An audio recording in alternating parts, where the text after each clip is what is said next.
یوسف نے سوالیہ نگاہوں سے اس کی جانب دیکھا۔ مزید بھوک نہیں ہے، اس کی نظروں کا مطلب سمجھتے ہوئے جواب دے کر وہ سر جھکا گئی۔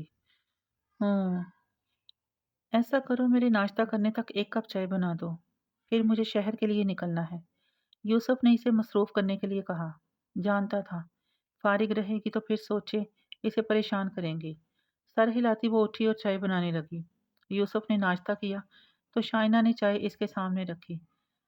جب تک یوسف چائے پی تب تک شائنہ استعمال شدہ برتن دھو چکی تھی۔ امارہ ایک بار کسی کام سے کچن میں آئی تھی۔ ان دونوں کو ایک ساتھ ناشتہ کرتے دیکھ کر سلگتی ہوئی وہ واک آؤٹ کر گئی۔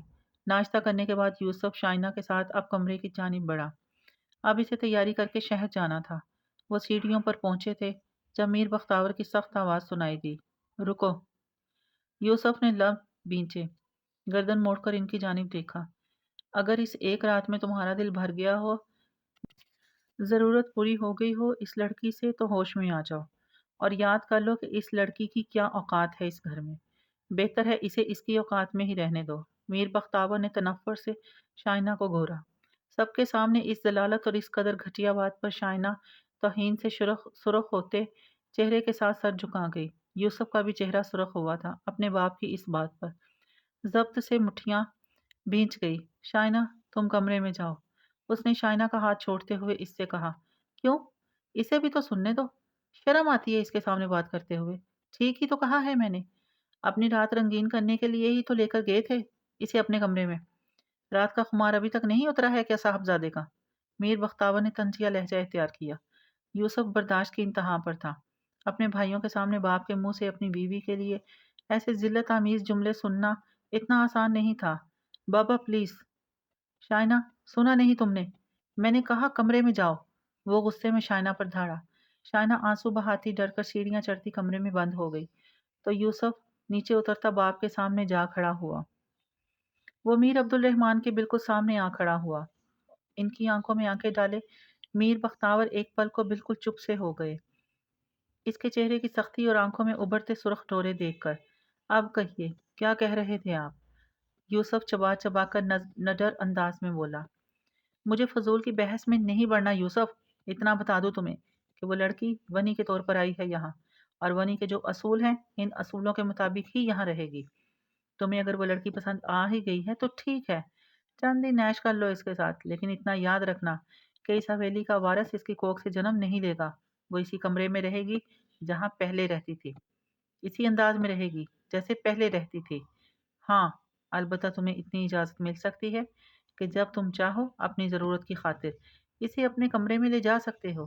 میر بختاور کی باتیں، ان کی سوچ اتنی گھٹیا تھی کہ یوسف کے کان کی لوئیں تک سرخ ہوئیں۔ میں بھی کسی بحث میں نہیں پڑھنا چاہتا، اتنا سن لیں آپ کہ وہ بیوی ہے میری، اور بیوی کی اصل جگہ اس کے شوہر کا کمرہ ہی ہوتا ہے۔ مجھ پر، میرے کمرے پر، میری زندگی پر، میری ہر شے پر مجھ سے زیادہ حق رکھتی ہے وہ، اور اس پر صرف میرا حق ہے۔ جیسے میں چاہوں گا وہ ویسے ہی رہے گی۔ اس کے تمام فیصلے اب میں لوں گا۔ یوسف کا لہجہ اتنا قطعی تھا کہ قریب موجود سیف، عطر اور اظہر بھی دنگ رہ گئے اس کی جرأت پر۔ ہم اس لڑکی اس روپ میں قبول نہیں کریں گے۔ یوسف! میر بختاور دھاڑے۔ تو آپ کو کس نے کہا اسے قبول کرنے کے لیے؟ میں اسے قبول کر چکا ہوں، دل و جان سے، اور جس انداز میں آپ اسے رکھنا چاہتے ہیں وہ انداز مجھے قبول نہیں۔ یوسف کو تو گویا اب پرواہ ہی نہیں تھی کسی کی۔ یہی تربیت کی ہے ہم نے تمہاری، اس لیے اتنا پڑھایا لکھایا ہے کہ تم ہمارے ہی سامنے زبان درازی کرو، ہم سے بدتمیزی کرو، ہمیں ہی باتیں سناؤ۔ میر بختاور چلائے تھے۔ چلائیے مت بابا، آپ کے چلانے سے میرا فیصلہ بدل نہیں جائے گا، اور جس تعلیم کی آپ بات کر رہے ہیں اسی تعلیم نے مجھے یہ شعور دیا ہے کہ صحیح اور غلط میں فرق کر سکوں، باطل کو جھٹلا کر سچ کا ساتھ دے سکوں۔ اور رہی بات بدتمیزی کی، تو بابا آج تک آپ کی ہر بات بلا چوں چرا مانی ہے، لیکن کبھی کبھار ایسا ہوتا ہے کہ تجربہ کار ہونے کے باوجود بھی ماں باپ غلط فیصلے کر رہے ہوتے ہیں۔ ایسے میں اولاد اگر انہیں صحیح راستے کی طرف لانا چاہے تو یہ بدتمیزی نہیں ہے۔ آپ کا دل دکھا میری وجہ سے، اس کے لیے بہت معذرت، لیکن صرف اتنا سوچئے کہ ایک لڑکی کی زندگی پر اس کا بھی کچھ حق ہوتا ہے، اس کی بھی خواہش ہوتی ہے۔ کہ اپنی زندگی کو اپنی مرضی کے مطابق گزارے، اونچی اڑان بھرے، اپنے سب خواب پورے کر سکے، کیونکہ اللہ نے اسے بھی ہم مردوں کی طرح آزاد پیدا کیا ہے۔ وہ اس لیے جنم نہیں لیتی کہ ہم باپ، بھائیوں اور شوہروں کے لیے قربانیاں دیتی رہے۔ شائنہ اب مزید یہ تکلیفیں نہیں سہے گی۔ میں اسے بہت جلد اپنے ساتھ شہر لے جا رہا ہوں، یہاں سے، آپ سب کی نظروں سے دور، بہت دور، جہاں وہ ایک آزاد زندگی جیے گی، اور یہ میرا اٹل فیصلہ ہے۔ یوسف بے خوف بولتے ہوئے جانے کے لیے مڑا۔ میر بختاور کا چہرہ سرخ ہوا غصے کے باعث۔ وہ جتنی نرمی برت رہے تھے، یوسف اتنا ہی بغاوت پر اتر رہا تھا۔ ایسا ہونے سے پہلے ہم اس لڑکی کو ہی ختم کر دیں گے۔ تم ہمیں جانتے نہیں ہو یوسف، وہ بلند آواز میں اس سے مخاطب ہوئے۔ ان کی بات پر یوسف کے قدم تھم گئے تھے۔ ایک پل کو وہ بے یقین ہوا کہ یہ بات اس کے بابا نے کی ہے، میر بختاور نے۔ کیا وہ انتقام کی آگ میں اتنا کر سکتے ہیں کہ کسی کو بلا وجہ جان سے مارنے تک کی نوبت آ جائے؟ چند پل کو وہ خاموش سا ہو گیا، پھر پلٹا، لب پیچھے، میر بختاور کے کمرے کی جانب بڑھا۔ میر بختاور حیران سے ان کی پشت کو دیکھتے رہے۔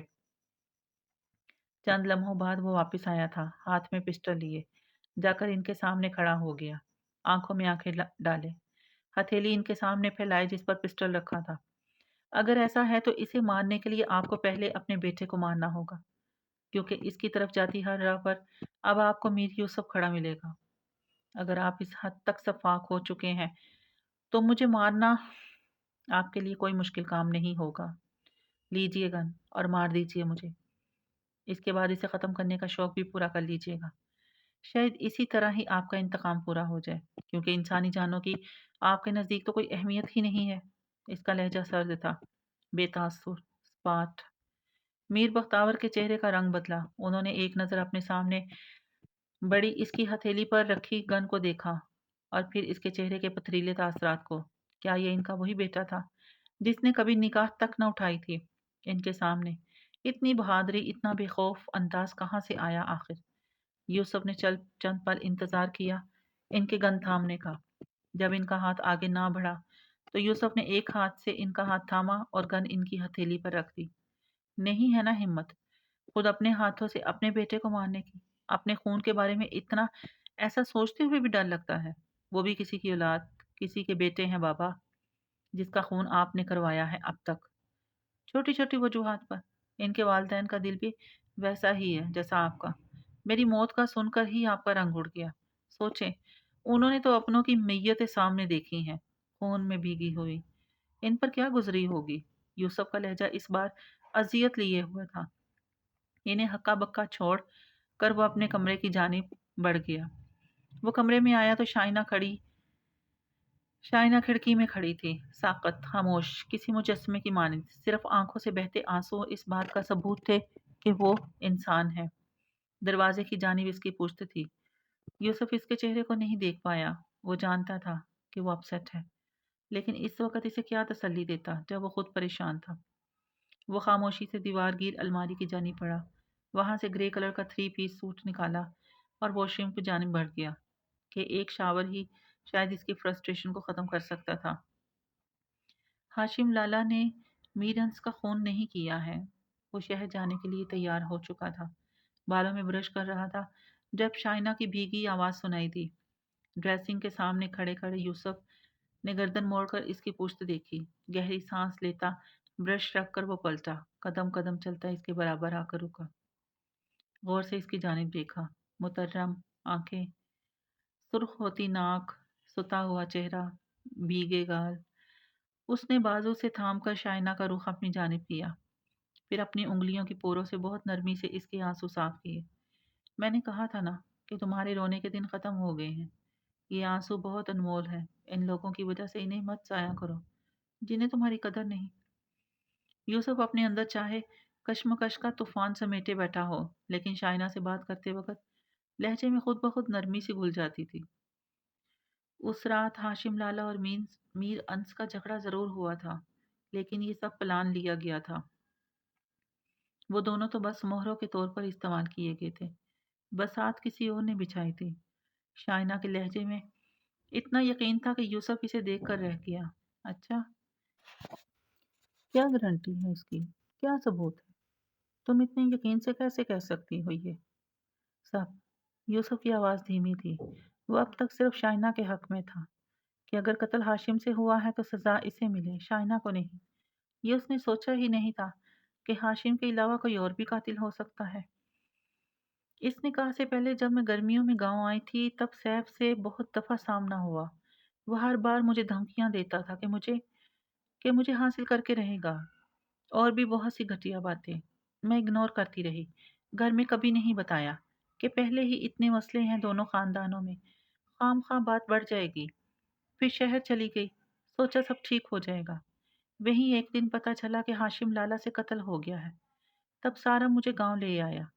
ہاشم لالا بار بار کہتے رہے کہ انہوں نے قتل نہیں کیا، کھیتوں کو پانی لگانے کی وجہ سے ہی کوئی جھگڑا ہوا تھا۔ انہوں نے گن ضرور نکالی تھی لیکن گولی ان کی گن سے نہیں چلی، کسی اور سمت سے فائر کیا گیا۔ ہاشم لالا جھوٹ نہیں بولتے، اپنی غلطی ہمیشہ مانتے ہیں۔ اس کا مطلب یہی ہوا کہ اس وقت ان دونوں کے علاوہ بھی وہاں کوئی اور موجود تھا جس نے موقع کا فائدہ اٹھایا، اور وہ شاید سیف تھا، آپ کا بھائی، کیونکہ کل رات اس نے مجھ سے کہا کہ اس نے پلان بہت اچھا بنایا تھا اور سب کچھ پلان کے مطابق ہو رہا تھا کہ عین وقت پر اسے کھیتوں کے کسی کام کے باعث جانا پڑ گیا، اور یوں میرا نکاح اس کی بجائے آپ سے ہو گیا۔ یوسف سانس روک کے سب سن رہا تھا۔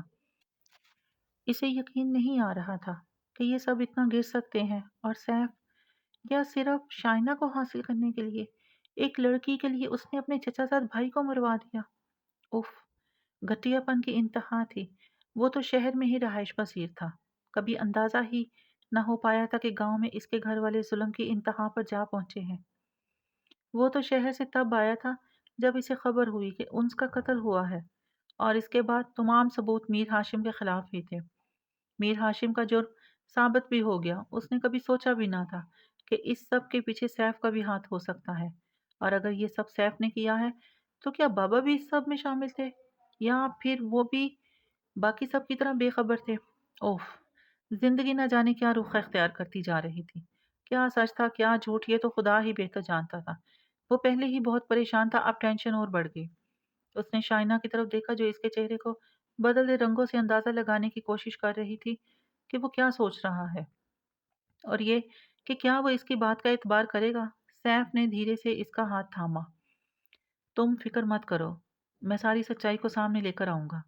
اگر اس سب میں کوئی اور انوالو ہے تو میں ہاشم کو بے گناہ ثابت کر کے رہوں گا، لیکن اگر قتل ہاشم نے کیا ہے تو پھر اسے سزا مل کر رہے گی۔ سچ کیا ہے بہت جلد کھل کر سامنے آ جائے گا۔ فی الحال میں شہر جا رہا ہوں، بہت سے ضروری کام نپٹانے ہیں۔ بوا سے میں کہہ چکا ہوں، وہ تمہیں یہیں کھانا دے جائیں گی۔ تم کمرے سے باہر نہیں نکلو گی کسی بھی صورت میں، سمجھ رہی ہو نا میری بات؟ جب تک میں نہیں آ جاتا کمرے میں ہی رہنا ہے۔ کسی چیز کی ضرورت ہو تو بوا سے کہنا، وہ دے پائیں جائیں گی۔ میں کوشش کروں گا شام تک آنے کی، اگر شام کو نہ آ سکا تو کل صبح پہنچ جاؤں گا۔ اپنا خیال رکھنا۔ کہتے ہوئے اس نے ایک ہاتھ سے اس کا گال سہلایا۔ شائنہ نے ہلکے سے اس بات میں سر ہلایا۔ یوسف نے آگے ہو کر اس کا ماتھا چوما اور سارے ضروری پیپرز اور ایڈمیشن فارم کی فائل لے کر کمرے سے نکل گیا۔ چند منٹ کے لیے وہ ماں کے کمرے میں گیا، انہیں اپنا فیصلہ سنایا تو وہ بہت خوش ہوئی۔ ماں سے مل کر وہ تیز قدموں سے چلتا نیچے آیا اور گاڑی میں بیٹھ گیا۔ جب تک اس کی گاڑی گئی تب تک شائنہ کھڑکی میں کھڑی اسے دیکھتی رہی، محبت سے، عقیدت سے۔ جبکہ اس سے کچھ فاصلے پر دوسرے کمرے کی کھڑکی میں میر بختاور کھڑے تھے، طنزیہ اور سخت نگاہوں سے یوسف کو دیکھتے ہوئے۔ چہرے پر سوچوں کی پرچھائیاں تھی اور دماغ میں شیطانی آئیڈیا۔ یقیناً وہ کچھ سوچ چکے تھے اور اب بس عمل کرنا باقی تھا۔ You are finish. لبوں سے چند الفاظ برآمد ہوئے اور لبوں پر مسکراہٹ بکھری، فاتحانہ مسکراہٹ۔ جب سے یوسف گیا تھا وہ بے قرار سی تھی۔ کمرے سے باہر جانے کی اجازت نہ تھی، کمرے میں اسے اپنی دلچسپی کی کوئی چیز نظر نہ آئی۔ کبھی بیڈ پر بیٹھ جاتی، پھر کچھ دیر بعد مضطرب سی اٹھ کر کھڑکی کے سامنے جا کھڑی ہوتی، نگاہیں بار بار وال کلاک کی جانب اٹھتی۔ اس کے جاتے ہی وہ اس کی واپسی کا انتظار کرنے لگ گئی تھی۔ یہ حقیقت تھی، یوسف نے جس طرح اس کے لیے سٹینڈ لیا، سب گھر والوں کے سامنے ڈٹ گیا، اس سب نے اس کے دل میں یوسف کے لیے بہت سی عزت بھر دی تھی، اور اس کا خود سے اتنا نرم اور محبت بھرا رویہ دیکھ کر شائنہ کے دل میں بھی اس کے لیے محبت کے جذبات پیدا ہونے لگے تھے۔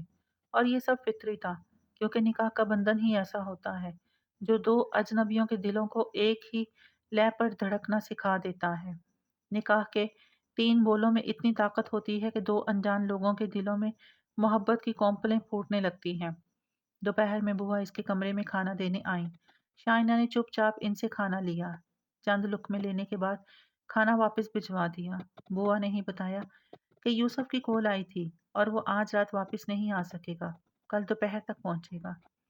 شائنہ نے اس اطلاع پر گہری سانس بھرتے سر ہلا دیا۔ جب بوریت حد سے بڑھنے لگی تو اس نے مصروفیت کے لیے کوئی چیز ڈھونڈنی چاہی۔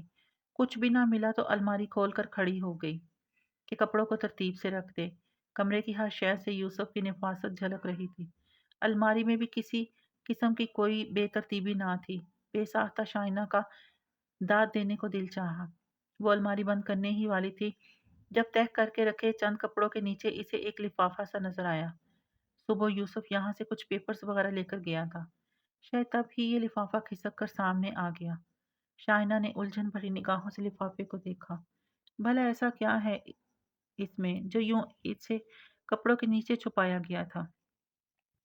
تھی تو یہ بد تہذیبی، لیکن تجسس کے ہاتھوں مجبور ہو کر اس نے وہ لفافہ تھام لیا۔ اسے کھول کر دیکھا تو اندر تصاویر تھیں۔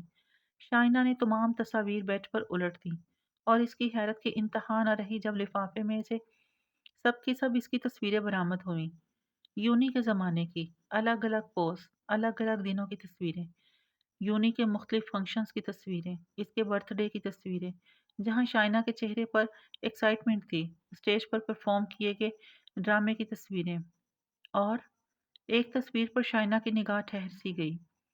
وہ اسٹیج پر آنکھیں موندے لیٹی تھی۔ قریب ہی پلس گروپ کے ممبرز اپنے اپنے گیٹ اپ چینج کیے خود کو ڈرامے کے کرداروں میں ڈھالے کھڑے تھے، اور ایک لڑکا ہیزل گرین آنکھوں اور بھورے بالوں والا، سرخ و سفید رنگت اور کلین شیو میں، یاسر کے کردار میں اس کے پاس نیچے بیٹھا تھا، آنکھوں میں نمی لیے۔ ایک ٹک اس کے چہرے کو دیکھتے اور اس لڑکے کا چہرہ کچھ جانا پہچانا سا تھا۔ اس کا نام لکی بتایا تھا ارمان نے، نک نیم۔ کبھی اس کا اصل نام نہیں لیا، اور نہ ہی کبھی اس سے اتنا زیادہ آمنا سامنا ہی ہوا تھا، نہ کبھی اس کی شکل پر اتنا غور کیا تھا اس نے۔ شائنہ الجھی، پھر چھم سے یوسف کا چہرہ نگاہوں میں آن سمایا۔ وہی ہیزل گرین آنکھیں، بورے بال، سفید رنگت۔